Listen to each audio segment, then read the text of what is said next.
സമയത്തെക്കുറിച്ചുള്ള ഖലീൽ ജിബ്രാന്റെ വാക്കുകൾ മനോഹരമാണ്.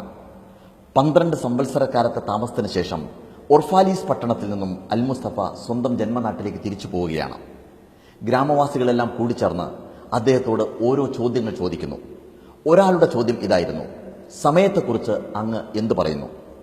അൽ മുസ്തഫ ഇങ്ങനെ പറഞ്ഞു: അളക്കാൻ സാധിക്കാത്തതും അളവില്ലാത്തതുമായ കാലത്തെ അളക്കാൻ ശ്രമിക്കുന്നതാണ് സമയം. സമയബോധത്തെക്കുറിച്ച് പറയുന്ന സമയത്ത് ഒരു കാര്യം പറയാതിരിക്കാൻ വയ്യ.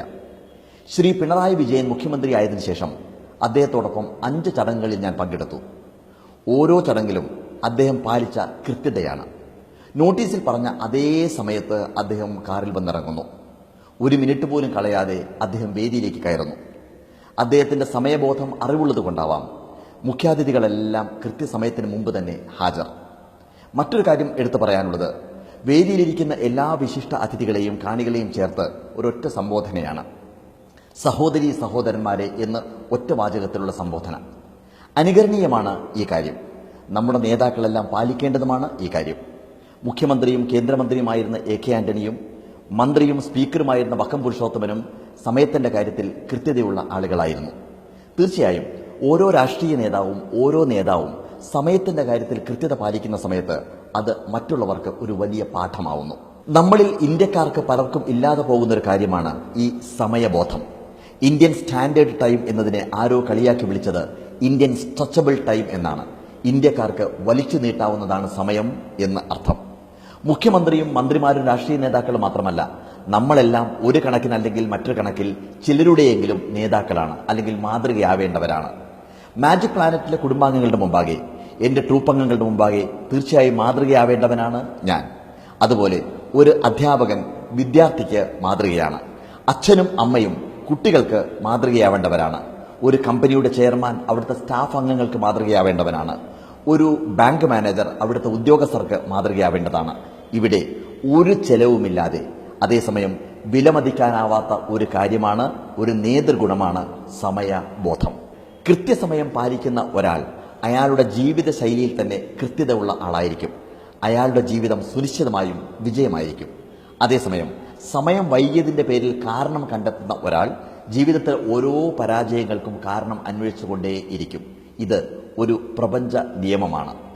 ഒരു മന്ത്രി അരമണിക്കൂർ വൈകി എന്നുള്ളതിന്റെ പേരിൽ നഷ്ടപ്പെടുന്നത് അദ്ദേഹത്തിന് മാത്രമല്ല, നേരെമറിച്ച് വേദിയിൽ കാത്തിരിക്കുന്ന വിശിഷ്ടാതിഥികൾക്ക് മുഴുവൻ, കാണികൾക്കിടയിലിരിക്കുന്ന ആയിരക്കണക്കിന് കാണികൾക്ക് മുഴുവൻ നഷ്ടപ്പെടുന്ന സമയം അരമണിക്കൂർ വെച്ച് കൂട്ടിക്കഴിഞ്ഞാൽ എത്രയോ സമയമാണ് എല്ലാവർക്കും ചേർന്ന് നഷ്ടമാവുന്നത്. ഈ ഒരു ബോധം നമുക്കുണ്ടാവാറില്ല. സായിപ്പിൽ നിന്ന് ആവശ്യമില്ലാത്ത പലതും നാം പഠിച്ചു. കൊടും ചൂടത്ത് നമ്മുടെ കൊച്ചു കുട്ടികളെ കൊണ്ട് ടൈ കെട്ടിക്കാനും കറുത്ത കോട്ടിടിക്കാനും നമ്മൾ മറക്കാറില്ല. പക്ഷേ പഠിക്കേണ്ട കാര്യങ്ങൾ നമ്മൾ പഠിച്ചില്ല. സായിപ്പ് കാണിക്കുന്ന കൃത്യനിഷ്ഠത, സമയത്തിന്റെ കൃത്യത പലപ്പോഴും നമ്മുടെ ജീവിതത്തിലേക്ക് നമ്മൾ പകർത്തിയില്ല. അതാണ് നമ്മുടെ തെറ്റ്. യുഡിസെഫിന്റെ പരിപാടിയുമായി പുറത്തു പോകുന്ന സമയത്ത് അവരുടെ കൃത്യനിഷ്ഠത ഞാൻ ബോധിച്ചിട്ടുണ്ട്. അതേസമയം നമ്മുടെ പല പരിപാടികൾക്കും പോകുന്ന സമയത്ത് 8 മണിക്കാണ് പരിപാടിയെങ്കിൽ തുടങ്ങുന്നത് 9 മണിക്കായിരിക്കും. എന്തുകൊണ്ട് വൈകുന്നു എന്ന് ചോദിച്ചു കഴിഞ്ഞാൽ സംഘാടകരുടെ വിശദീകരണം ഇങ്ങനെ: നമ്മുടെ ആളുകളല്ലേ, 8 മണി എന്ന് പറഞ്ഞു കഴിഞ്ഞാൽ 9 മണിക്കേ വരൂ. ഇത് നമ്മൾ മനസ്സിൽ പ്രതിഷ്ഠിച്ചിരിക്കുന്ന ഒരു കാര്യമാണ്. ഓർമ്മയിലേക്ക് ഓടി വരുന്നത് മുമ്പ് നടന്ന ഒരു ചടങ്ങാണ്. റീജിയണൽ ക്യാൻസർ സെന്ററിൽ പുകയില വിരുദ്ധ ദിനം ആചരിക്കുന്നു. അതോടൊപ്പം പുകയില വിരുദ്ധ ജാലവിദ്യാ പരിപാടിയുമുണ്ട്. നോട്ടീസിൽ വെച്ചിരിക്കുന്ന സമയം 10 മണി. ഉദ്ഘാടനം ചെയ്യേണ്ടത് ആരോഗ്യമന്ത്രി. വർഷങ്ങൾക്ക് മുമ്പാണ്. തലേ ദിവസം അറിയിപ്പ് കിട്ടുന്നു, മന്ത്രിയുടെ സൗകര്യാർത്ഥം ഉച്ചയ്ക്ക് 1 മണിയിലേക്ക് പരിപാടി മാറ്റി എന്ന്. ഞങ്ങളെല്ലാം രാവിലെ പോയി സാധനങ്ങളെല്ലാം സെറ്റ് ചെയ്ത് കാത്തിരിപ്പാണ്. 1 മണിക്ക് മന്ത്രി വരും എന്ന് വിചാരിച്ച് ഡോക്ടർമാരും രോഗികളും എല്ലാം കാത്തിരിക്കുന്നു. പക്ഷേ മന്ത്രി വരുന്നത് 2:35. ഡോക്ടർമാരും രോഗികളും അതേ ഇരിപ്പ് തന്നെ ഭക്ഷണം കഴിക്കാതിരിക്കുകയാണ്.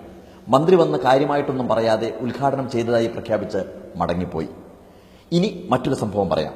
അന്ന് രാത്രി തന്നെ ഞാൻ ഖത്തറിലേക്ക് ഫ്ലൈറ്റ് കയറി. അവിടെ ആന്റി സ്മോക്കിംഗ് സൊസൈറ്റിയുടെ ആഭിമുഖ്യത്തിൽ ഒരു ചടങ്ങ്. ആ പരിപാടിയിൽ ഒരു ജാലവിദ്യാ പരിപാടി നടത്തേണ്ടതുണ്ട്. പിറ്റേ ദിവസം അവിടെ എത്തി. ആ പരിപാടി ഉദ്ഘാടനം ചെയ്യേണ്ടത് അവിടുത്തെ ആരോഗ്യമന്ത്രി. സമയം 7 മണിക്കാണ്. മാജിക്കിന്റെ സാധനങ്ങളെല്ലാം തയ്യാറാക്കി വെച്ചു. വേദി തയ്യാറായി. അറിയാൻ സാധിച്ച ഒരു കാര്യം, ഈ മന്ത്രി ഒരു ഡോക്ടറാണ്. ഓരോ ദിവസവും ഹോസ്പിറ്റലിൽ പോയി സർജറി ചെയ്യുന്ന, രോഗികളെ പരിശോധിക്കുന്ന ഒരാളാണ് ഈ ഡോക്ടർ. 6:59 ഒരു ലാപ്ടോപ്പും പിടിച്ച് മന്ത്രി എത്തുന്നു. വന്ന ഉടനെ തന്നെ പ്രൊജക്ടറുമായി ലാപ്ടോപ്പിനെ കണക്ട് ചെയ്യുന്നു. അതിനുശേഷം അരമണിക്കൂർ സമയത്ത് പുകയിലയുടെ ദോഷവശങ്ങളെപ്പറ്റി, പുകവലിയുടെ ദോഷവശങ്ങളെപ്പറ്റി കാണികൾക്ക് ഒരു ക്ലാസ് എടുക്കുന്നു. ഒറ്റവാക്കിൽ ഉദ്ഘാടനം ചെയ്തതായി പ്രഖ്യാപിച്ച് മന്ത്രി മടങ്ങുന്നു. ഇതാണ് വ്യത്യാസം. ഇത്രയും ഞാൻ പറഞ്ഞത് സമയത്തിന്റെ വില എന്താണ് എന്ന് മനസ്സിലാക്കാൻ വേണ്ടിയാണ്. അത് ഒരിക്കലും തിരിച്ചു കിട്ടാത്തൊരു കാര്യമാണ്. ലീഡർമാർ മാത്രമല്ല, നമ്മളെല്ലാവരും സമയത്തിന്റെ കാര്യത്തിൽ കൃത്യത ഉള്ളവരായിരിക്കണം. അതിനെ ഒരു കലയായി നമ്മൾ കണക്കാക്കണം. ഓരോ കാര്യങ്ങളും കൃത്യസമയത്ത് ചെയ്തു കഴിഞ്ഞാൽ അത് ഒരനുഭൂതിയാണ്, ഒരനുഭവമാണ്. തീർച്ചയായും അത് ജീവിതത്തിന്റെ വിജയത്തിലേക്കുള്ള ഏറ്റവും ശക്തമായ ഒരു ചവിട്ടുപടിയാണ്.